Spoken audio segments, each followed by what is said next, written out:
And we were so happy to have Angelica and welcome Pam to the chapel. And we hope they'll come back again. But Angelica's going to lead our service this morning, so I'm just going to turn it over to her. Thank you. Thank you so much, Colleen. I've had an amazing weekend with all of you. It's been such a pleasure. I love coming up here. It's one of my favorite places. You guys are always so beautiful and welcoming. And I was talking to Pam about how every single person up here I've met is such a beautiful spirit. And I love the light that you have within you. And it just feels like such an honor anytime I'm able to come up here, and I appreciate it. I love that it's called the Chapel of Our Guardian Angels, too. I love angels. I work with them so much, and the calling that you bring in with the directions is so wonderful. With the topic I'm talking about tonight, you can utilize bringing the angels in with that, or this morning, I suppose. You can utilize the energy of the angels with that. So I have reworked this service. It actually was feeling the angels pushing me to change it again last night and change it again this morning, and then finally it felt right. I'm used to them kind of flowing together a little easier than that, but it felt like I could feel each of the personalities of the people here kind of coming in with needing certain unique messages that were coming through. So I hope it really speaks to your heart with what I talk about. Originally, I was going to call it "Your Past Does Not Define You," but instead, it's your past does not determine your destiny, because we can always change where we're going and what we're doing within ourselves. We always have the ability to reimagine and to rework whatever it is that we want to do and where we want to go. Whenever I do readings for people, I always let them know nothing is ever set in stone. When you recognize and you see and you look at where you are, it gives you the power to be able to choose. Do I want to keep going this way, or do I want to turn a little direction so that I get where I want to go and to be able to live the life that you really want to live, that you were born to come into? We always have the ability to choose and to decide that. If you want to bring in the angels with that work, each of the archangels have legions of amazing angels underneath them as well. Archangel Michael from the south allows us to transform, to release, to burn away whatever we need to let go of. The Archangel Raphael helps us to bring in our ability to heal within ourselves. He's the physician, and awakens the inner physician within each of us. The Archangel Gabriel hails in from the west and brings the ability to cleanse through our emotions, to clear, to be able to look at with courage the emotions that we have, so that we can acknowledge them and then reimagine and shift and change into the life that we want. Archangel Gabriel brings in from the north the ability to ground ourselves, to look at the wisdom that surrounds us, and to see the beauty in the day-to-day and all of the things that we do in life.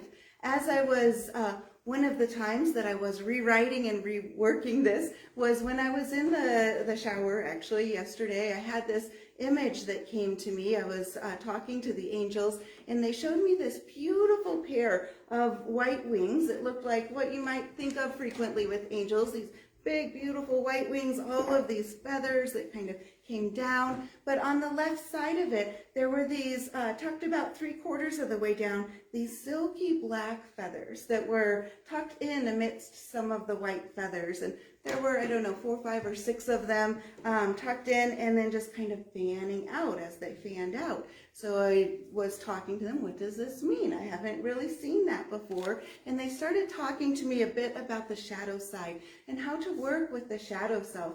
Sometimes we tend to run from what we have in our past, and sometimes we all are here to make mistakes, and we're all here to learn and to grow from those mistakes, and they're not really mistakes when you look at them from the angle of saying they're just experiences. They're experiences where sometimes we fall in certain ways, and then we learn different things from that too. Everything we do, everything we experience in life is here for us to learn and to change and to grow, as we are all constantly evolving, just as everything on the other side is constantly evolving. I had talked on Saturday's workshop a little about the levels of heaven and how everything, even on the other side, the angels are evolving. The consciousness, the source of the creator or God or the divine or the universe, whatever you call it, is also constantly growing and evolving in a path that we are all being led by, and we are all able to constantly grow and to awaken that. And so as I was talking to the angels about that, they said that we have the choice within us. So when we go through different experiences and we get some mud splashed on us and we might feel like it holds us down a little bit, or we might feel like everyone sees our mistakes and you might feel ashamed of it. But instead of feeling ashamed from it, take that lesson in and look at it. Recognize that we're all here to learn, and don't beat yourself up over it, but instead take what can you learn from each of these different situations? What lessons was it here to teach you? How did you grow from whatever it is you went through? And then instead of feeling like it's mud that's pulling down your wings or on your coat, you'll instead notice that you wash that off and it becomes shiny black feathers. The shiny black feathers give us depth within our life. They give us depth with the beautiful tapestry of what we look like as we go through this life. If everything was always constant and the same and everyone was perfect, how boring and dull would life be if we were all the same? We're here to become a beautiful tapestry quilt of many different colors, and bringing in the aspects of the shadow side is a beautiful way to see that depth that comes from within us. And it helps you to be able to know and to see that your past does not determine your destiny. It is every day as we wake up, we have the ability to make different choices. We have the ability to grow and to learn and to decide what brings us joy, what sparks passion, what feels good later after you do it today. Every day we are building our future. Every day we are awakening. I think this last year in 2020 had a lot of us reimagining what we could do for ourselves, reimagining what we could do for our businesses and ourselves and our families. And it really gave us this great pause on life where we were all going within and starting to examine, what are our values? What do our choices do to ourselves? How do our choices impact others? And if the world is full of every possibility that you want, what would you go for? What do you want to do? Because it really is full of that. It doesn't matter what stage you are in life, you are always able to reimagine and reawaken and claim and fall into whatever it is that sparks joy and helps you to keep going up through that ladder that we're going through of experiences and learning and growing and learning how to spark that joy within our communities. All new beginnings start with hope and with optimism. So if you ever find yourself falling into a point where you feel like you're falling into some anxiety or depression or anger, I know those have been things that have sparked in a lot of people over this last year, a bit more than what was normally maybe going on. And you can look at the moment that you are in right now, regardless of the experiences around you, and think of it with eyes of hope and with optimism, and reimagine. Let all the other voices of everybody around you just fall away and listen to that inner voice within yourself, because we all know within ourselves, when we really dive deep, what is best for us. We know we can see those heights that we can rise up to when we look at that within ourselves. Your past does not determine what your destiny is. Your choices every day in the waking moments and even in your sleeping moments, as your unconscious brain is working with what you were thinking about during the day, that is what is creating your destiny. Every choice, every day, and you can change those choices whenever you want. Your thoughts really are things. The things that you think about are what you create. We start creating it on the higher vibrational quantum realms, and we think about it more and more, and we start bringing it down into the tangible physical forms until we see it in front of ourselves and we realize, oh, that's what I was seeing. Suddenly it's there right next to you, right within you. One of the things that you really need to do in order to embrace the shadow side and in order to be able to reach out to that potential that's within you is to release fear. And that sometimes can be a little easier said than done. So I actually wrote down 5 steps that you can bring in of releasing fear. I did do a life talk a few weeks ago where I think it was 10 steps if you want to dig deeper into it. So the 5 primary steps to release that fear in your life, one is to acknowledge it and let go of shame.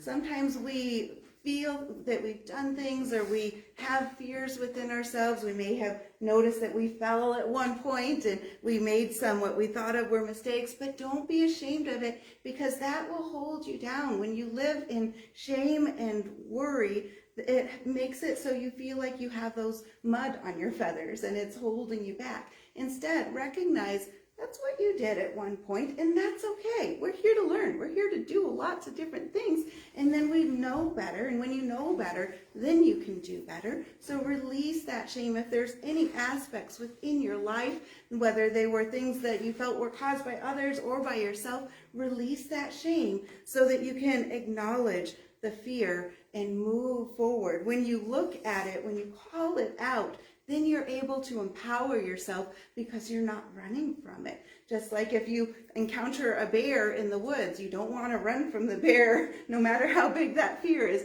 Instead, you stand tall, you look at it, you acknowledge it, you say, I am here too, and you're not going to make me afraid. And then, you stand in your power. That works with everything in life. When you acknowledge that fear, you stand tall within yourself.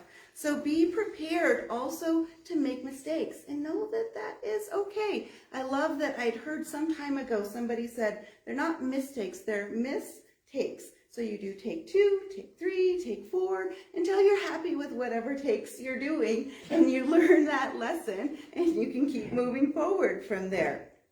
The third thing with letting go of fear is to analyze potential obstacles. Sometimes it's good to look ahead, because when we learn those lessons, it can be easy to fall back into them unless you have a little foresight. So you're looking ahead and you identify, okay, these things are triggers for me. Those things are obstacles I need to watch out for. And know if you fall into it, it's okay. You're not going to fall as much as you did before because you know a bit better, and you forgive yourself when it happens, and you stand up, and then you recognize that trigger a little easier the next time you see it, and you're able to continue to move forward faster and better so that you can know and grow from the past. And you begin shifting that as your eyes are open and you're not running from the fear, you're acknowledging it, and you see it, you identify it in front of yourself, and you acknowledge, I'm not doing that. I'm letting that go. I choose a path of love. I choose a path that sparks joy in me, that I know will continue sparking joy the next day because of the choices that I made today. The fourth thing in letting go of fear is to mitigate those obstacles and triggers. So some triggers and obstacles you can see and you can easily go, okay, yeah, I'm not going to go there, I'm not going to do that. But certain things, they might be people that are in your life that trigger you in certain ways. Maybe it's family, maybe it's coworkers. Sometimes there are obstacles and triggers that we can't really just say, I choose to not look at that because it is around you. And part of life is learning to acknowledge and work with those things. It's not about just leaving it all behind. It's acknowledging, okay, this is an energy that I'm working with. How do I stand tall and let my light shine within myself and recognize that I still am in control of the choices that I make? And I am in control of being able to radiate love despite whatever it feels like is being sent my way. And that then allows you to let go of some of that fear, let go of some of those things that hold you back. And when those people or things come towards you that are triggers, you can feel a sense of peace and calm. And the more you do it, the more you're able to center yourself when those challenges come at you, the easier it begins to get. Meditation can help with that as well. The reason we meditate on the good days is because then when the challenging days come, we have an ability to go into that same state of peace. There's a word called Anshin-ditsume. It's a Japanese word that basically represents the peace that you can have, that no matter what is going on around you, you still feel that sense of peace inside. You can be in the middle of a tsunami or an earthquake and still have that sense of peace that is there. You can have somebody shouting at you or telling you they disagree with you and still be able to stand calm and centered within yourself with that sense of Anshin-ditsume.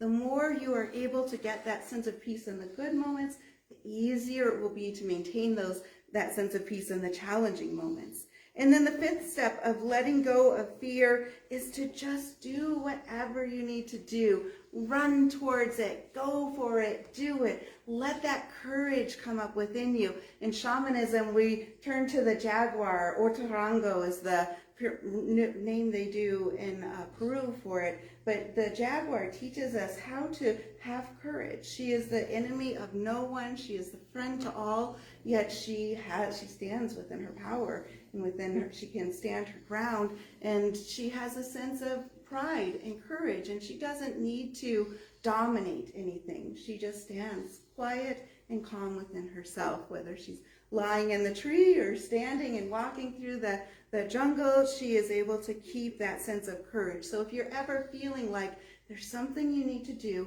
and you just can't do it, you just don't want to, you want to run away, just do it. Get through it, and you will feel better afterwards. I had that not too long ago when I was just starting my conversational lessons in Japanese, and it was my first time talking with people, and I just really didn't want to do it. I know I needed to, but I didn't want to, and all the way up through turning on the computer and logging in, I kept telling myself, I can just log out. I don't have to do this. Why am I doing this? I don't want to do it. And even when I was looking at the people online, I was thinking, it'd be so easy to just hit the off button, and they don't even know. They might think I had a computer error and I could just back out, and I didn't, though. I made myself do it. My hands were doing this under the table, like, but I did it, and I felt better, and I've had so many lessons since then, and it's like, now I feel brave with it. It's hard, but I still keep going forward, and you get a deep sense of great joy that sparks within yourself when you push yourself to do those hard things and challenging things.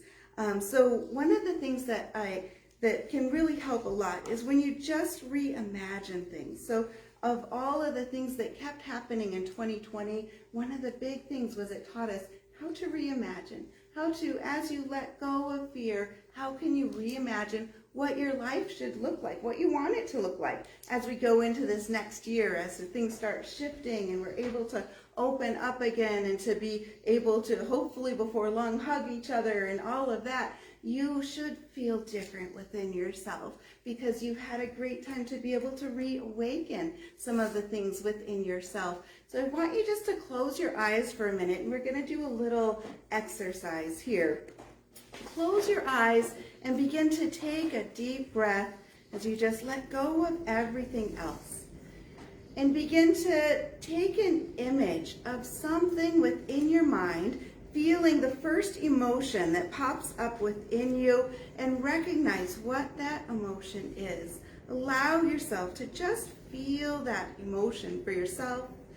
And then as you feel that emotion, imagine that you step outside of yourself and you look at yourself. And as you step out of yourself, you're transforming into a state of pure love, as though you can feel the light and love of the Creator energy flowing through you unconditionally. And as you feel that essence and that energy flowing through you fully, knowing that you're fully loved, and you look at yourself and looking at whatever that first emotion was that popped up, allow yourself to just let that sense of love radiate through every part of your being. Looking within your mind, look into your own eyes and feel the sense of love that just flows fully and wholly and deeply into your body, into your emotions, into your soul. And notice that it begins to shift whatever that emotion was. If that emotion was anything that may have felt like a lower vibration or a harder energy, notice that love just begins to shift it and you feel lighter. Or if it was a positive emotion you were feeling, notice that as you look at yourself with those eyes of love, it begins to shift everything into a higher state, higher vibration, a radiant amount of love that begins to flow into you. And then within your mind, feeling yourself stepping back into your body again, being aware, feeling yourself fully in your body. Feel your legs, your arms. Notice that you can feel a sense of warmth behind your eyes. And then coming back Bringing your eyes back open as you're ready. It can be a really powerful exercise to do with yourself. Whenever you feel yourself feeling fear or depression or anxiety, or if there's an emotion or something that you're trying to work through and you're not sure how to work through it, you don't know what you need to do, you're just feeling unsettled within yourself, take a moment. It only takes about 60 seconds. You can do it as long as you'd like to. If you want to do it 15 or 20 minutes, that can be really powerful to create some shifts within yourself as well. That can be a really powerful exercise also to do where you go looking at yourself in the past too. So if there was something that you have felt ashamed of in the past, or if there's something that has left you with any kind of emotion that feels heavy or hard, do that where you look at yourself, see yourself at the age that you were with whatever you're trying to heal, and send that unconditional love into yourself. That light of forgiveness, the light of love, and it will start transforming and changing when you heal those aspects of yourself in the past, whether it was pain that was inflicted from somewhere else, or whether it's pain that you feel that what came from you, whatever it was. As you do that, it shifts and transforms, and the healing comes into the present, and it helps you to stand more fully within yourself as you move into the future, as you're claiming your destiny and creating what you want it to be within your life here and now and today. So see the challenges, the traumas, the hard experiences of the past as the depth of this beautiful tapestry that you are weaving together. It brings in the color and the life and the elegance of all of the aspects that are who you are. Each of those things that have been experiences, whether they were hard or good experiences, they have added to and they have become your strength, your depth, your grace that you have in this life. Your past does not define your destiny. You can utilize the wisdom, the strength, and the grace as you open yourself, using each of those experiences, forgiving yourself, allowing that light of love to flow into you fully and wholly. Don't be afraid to look at it, examine it, then see what you can gain from it. What did you learn? What can you learn still from that experiences? Be real, be genuine, know that that love, that unconditional love, light, and hope lives within you, and trust yourself. Watch the shadow self and see where it takes you. You can rewrite your own stories. If there are any stories in shamanism, we talk a lot about stories. The stories we write for ourselves, the stories we tell ourselves. The stories are what makes up life. It's what we create within ourselves. So as you examine the shadow self and you look at those stories that you've created, rewrite the stories that need to be rewritten. If you have any stories where you are feeling that you are a victim, or you are feeling that there is pain or that there is trauma, and you feel that energy is still alive in those aspects, rewrite those stories so that you can become the hero of your own life. You have that ability. It's already there. We have both aspects of everything within us, and what we focus on is what we bring out. It's what we do. It's who we are. So sometimes looking at that shadow side can be hard when it triggers the trauma and the emotions. So just pour that love into it and rewrite those stories for yourself.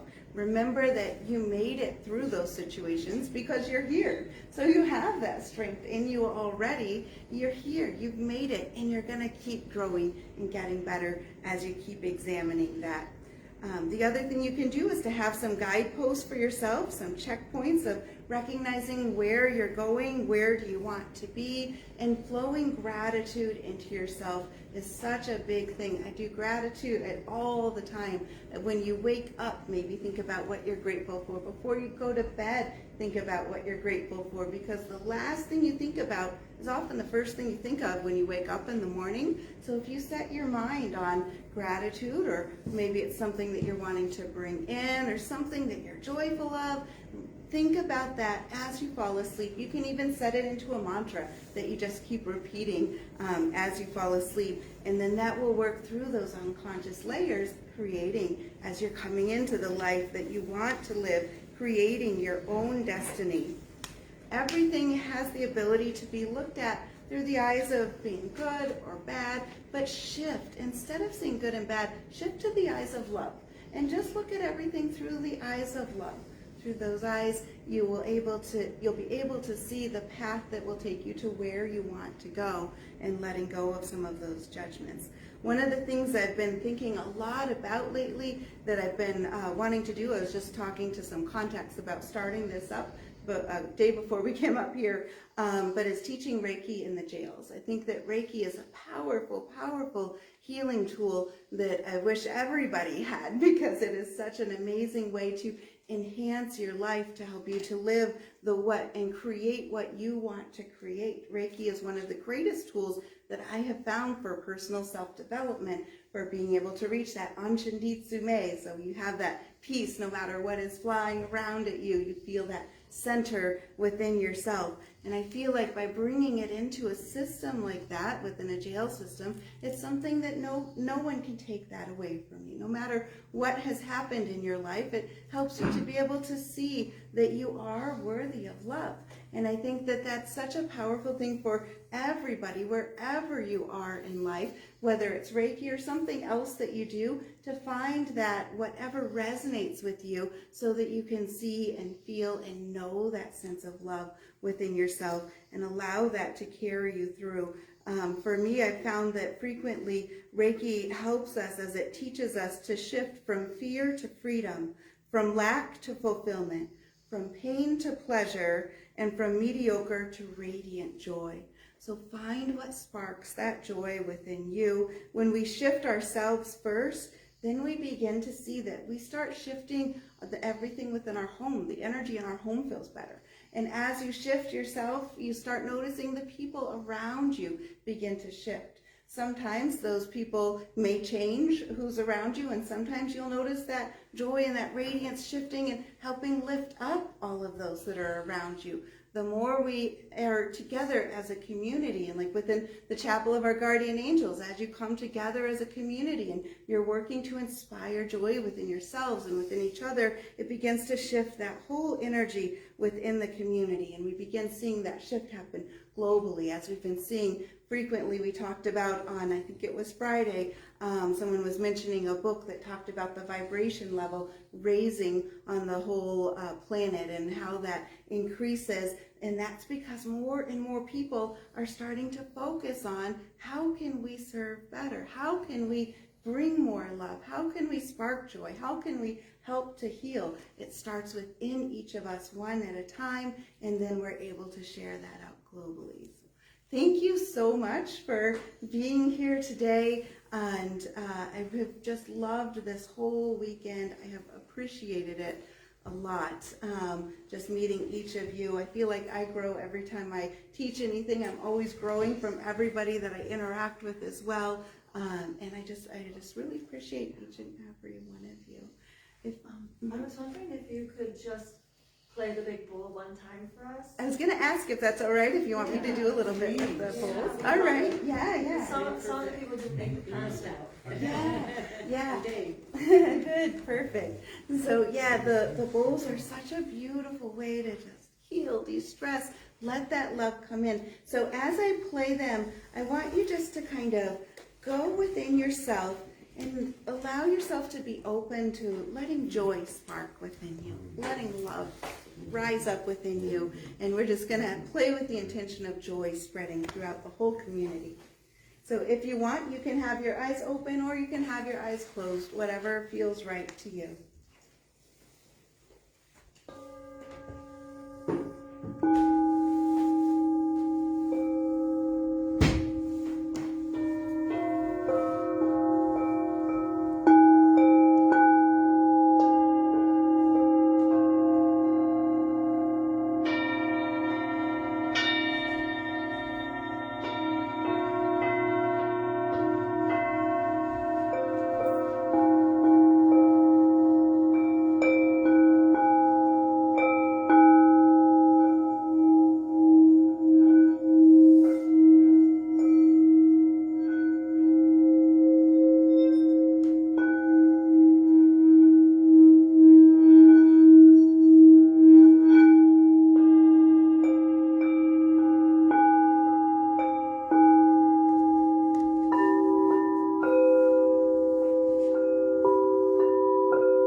that part within you in which the whole universe resides. Honor the love, the joy, the peace, the beauty, and the bliss that is within you. Recognize each of these things within you because they are also within me. In sharing these things, we are one. We are the same. Namaste. Thank you. Thank you. Thank you. I always laugh, but Freddie always gets up. It was start the bowls. he's conked out He always there. gets up to investigate. It was so fun though. I watched him when he walked up. So yeah, I sent Colleen a picture because when we did the bowls the other day, he had suddenly he wanted to check on his mom and make sure that she was okay, and then he came running up here. And he stood for just a second and nodded at me and then laid and stretched out on the pew and was out the whole time. And today I could hear him as he was talking to your puppy. He came up and he was like, "Oh, I'm so glad you're here with me. Isn't this cool?" And he was like he was so happy that she was here. I noticed it, and then he coughs. I know. He's like, "Okay, we're done."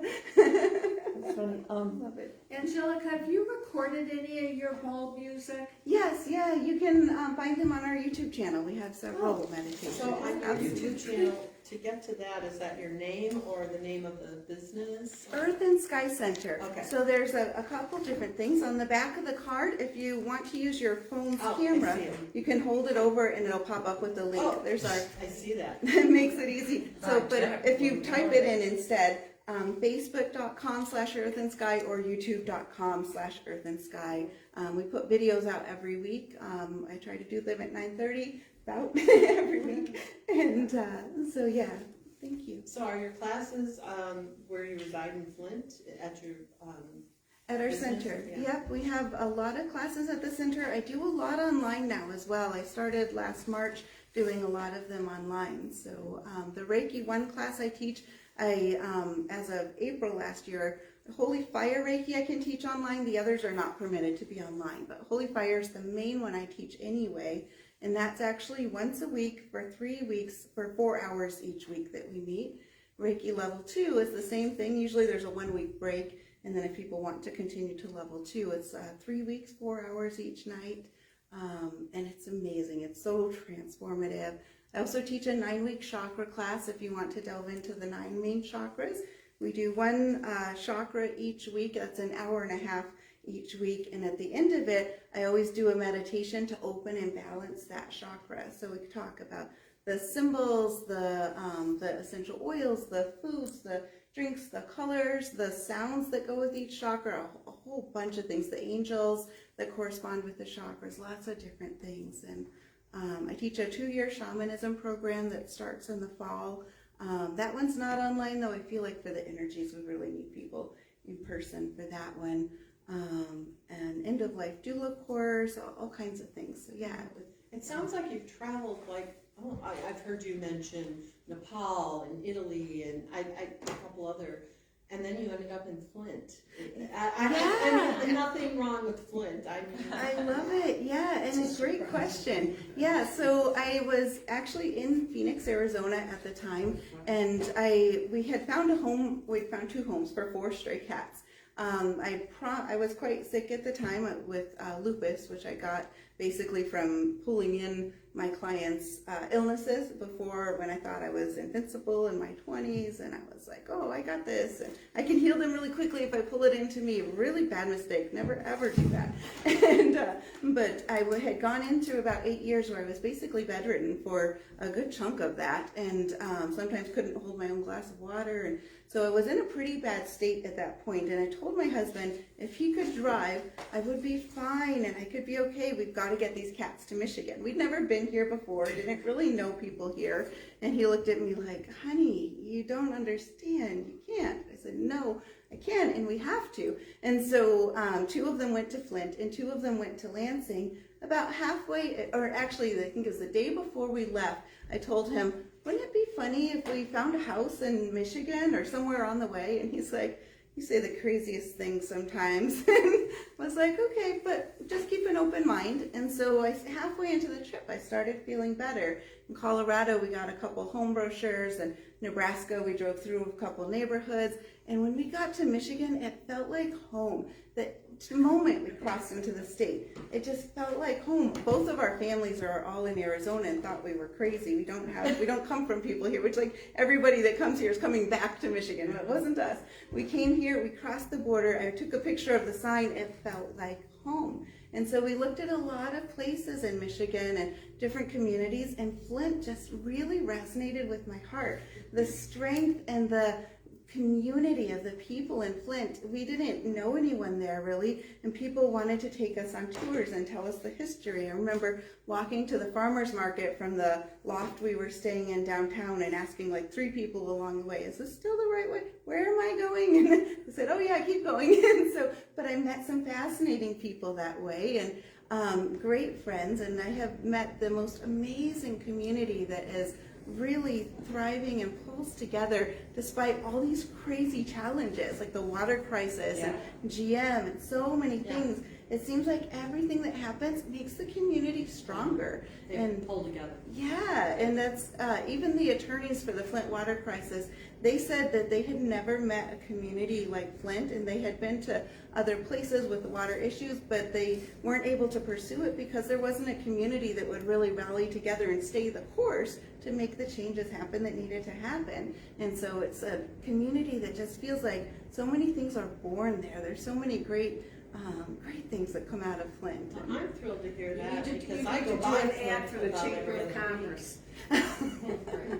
You go by there every Well, yeah. my daughter lives in Ann Arbor, so it's like directly through. Oh, you Flint. should check out the restaurants downtown. And I mean, I don't know with COVID how things are and stuff. They are open, and they have a lot of outdoor seating as well. Yeah. In fact, I babysat a couple of weeks ago while they all met their friends downtown. It happened to be a warm weekend, and just it's been such a thrill to be able to. And I have to say, I'm from Fenton, which is really close to Flint. And when you said Flint, and when you said it was home, I was just picturing this. I didn't growing up there. From here. I was just like, what? Mostly. She has to be the only person in Flint. Is with Michael from Moore Arizona. Yeah, that's just an and- amazing story. And I'm so grateful that I didn't see the Michael Moore movie because everyone in Arizona thought we were crazy because that's their impression. And when we came out, we were here for our vacation in 2007, and I say vacation, but bringing the cats out basically. And at that point, the downtown was just kind of being demoed and prepared. We had done some research when we were there about what the DDA, the Downtown Development Authority, what their plan was, and I just felt this strong sense of trust. It's going to be okay. It's going to be worth it. It was a little rough in 2007. In 2008, it was better, still a little rough. 2009, it was amazing. 2010, we were ready to have our wedding there. We were riding our bikes through downtown Flint. We'd been together 13 years before we got married, but I was so sick I couldn't plan it. I wanted to be able to plan it well. And so there was this spot we drove past, and I was like, oh, this would be beautiful for a wedding. And my husband said, well, why don't we do that here? I was like, oh my gosh. And it's the beauty in Flint is what sparked that idea. And the town was able to turn the big fountain on for us. And it's like there's so many things. The farmer's market was amazing when we moved there, but now it's in this much bigger building, and it's incredible. It was voted the best farmer's market in Michigan. And the downtown every year, there are new shops, new businesses expanding. Now it goes down the side streets as well as the main street. It's just They need to have you do a public service. I said, yeah, She's in the chamber. Yeah, the Chamber of Commerce for Flint. I'll send them the clip from this. One last thing I wanted to mention. I was here for the Bowl Concert. I sadly couldn't be here yesterday. I wish I could. You mentioned the word spark several times. And right when you said that, it brought back memories of the Disney movie Soul. Oh. Because, have you seen it? I want to. You really need to. Yeah, it's on my list. Definitely like it. But the whole message within the movie is the purpose of life is to find your spark. Yes. It was really cute. It's really well done, and I think you'd enjoy it. But it just every time you things that spark. Yeah, nice. I'm gonna, I'll end our service and then